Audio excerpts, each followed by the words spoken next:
ಅಲ್ಲ, ನಮ್ಗ್ಯಾರಿಗೂ ಒಂದು ಮಾತು ಹೇಳ್ದೆ ಅದ್ ಹೆಂಗೆ ಹೋಗ್ಬಿಡ್ತಾರೆ? ಸೂರ್ಯ, ಸೂರ್ಯ! ಅಪ್ಪ, ನೀವಿಬ್ರು ಬೆಳಿಗ್ಗೆ ದೇವಸ್ಥಾನಕ್ಕೆ ಹೋಗಿದ್ರಿ.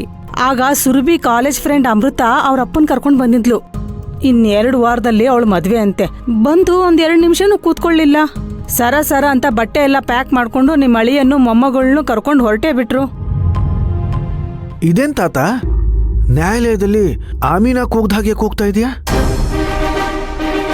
ಅರೆ, ಮುಖ ಯಾಕೆ ಕೆಂಪು ಮಾಡ್ಕೊಂಡಿದ್ಯಾ? ಏನ್ ವಿಷಯ? ನಾವು ಕೇಳ್ತಾ ಇರೋದು ನಿಜ ಏನೋ? ನಮ್ಮ ಅಳಿಯ ಹಾಗೂ ಸುರಭಿ ಇಬ್ರು ಊರ್ಗ್ ಹೋಗಿದಾರಂತೆ. ಅದ್ಯಾಗೋ ನಮ್ಮನ್ನ ಹೇಳ್ದೆ ಕೇಳ್ದೆ ಅವ್ರು ಹೋಗ್ಬಿಡ್ತಾರೆ. ಅಲ್ಲಪ್ಪ, ಸುರಭಿ ನಿನ್ನ ಈ ಪರಿಸ್ಥಿತಿಲಿ ಬಿಟ್ಟು ಹೋಗೋದು ಅಂದ್ರೆ ಏನರ್ಥ? ಅಜ್ಜಿ, ತಾತ, ಈಗ ನಾನು ಹೇಳೋ ವಿಷಯನ ನೀವಿಬ್ರು ಸ್ವಲ್ಪ ಶಾಂತ ರೀತಿಯಿಂದ ಕೇಳಿಸ್ಕೋಬೇಕು. ಸುರಭಿ ಗೆಳತಿ ಅಮೃತ ಇದ್ದಾಳಲ್ಲ, ಅವಳು 1 ತಿಂಗಳು ಹಿಂದೆನೆ ಬಂದು ಅವಳು ಮದುವೆ ವಿಷಯ ಹೇಳಿದ್ಲು. ಅವರ ಮೂಲ ಗೌಹಾಟಿ ಆಗಿರೋದ್ರಿಂದ ಅವಳ ಮದುವೆ ಅಲ್ಲೇ ಮಾಡಿಸ್ತಾ ಇದ್ದಾರಂತೆ.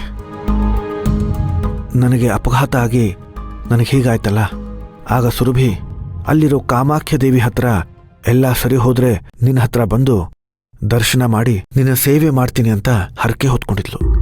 ಈಗ ಅಮೃತನ ಮದುವೆ ಅಲ್ಲೇ ನಡೀತಾ ಇದೆಯಲ್ಲ, ಹಾಗಾಗಿ ಸ್ವಕಾರ್ಯ ಸ್ವಾಮಿ ಕಾರ್ಯ ಎರಡೂ ನಡೆಯುತ್ತೆ ಅಂತ ಅವಳು ಮಾವನವ್ರನ್ನ ಕರ್ಕೊಂಡು ಅಲ್ಲಿಗೆ ಹೋಗಿದ್ದಾಳೆ.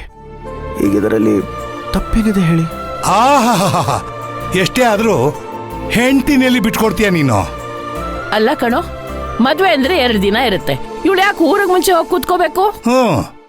ಅಚ್ಚಿ, ಈಗಿನ ಕಾಲದಲ್ಲಿ ಮದುವೆ 2 ದಿನದಲ್ಲೇ ಮುಗಿಯಲ್ಲ. ಮೆಹಂದಿ ಶಾಸ್ತ್ರ, ಪ್ರೀ ವೆಡ್ಡಿಂಗ್ ಫೋಟೋ ಶೂಟ್,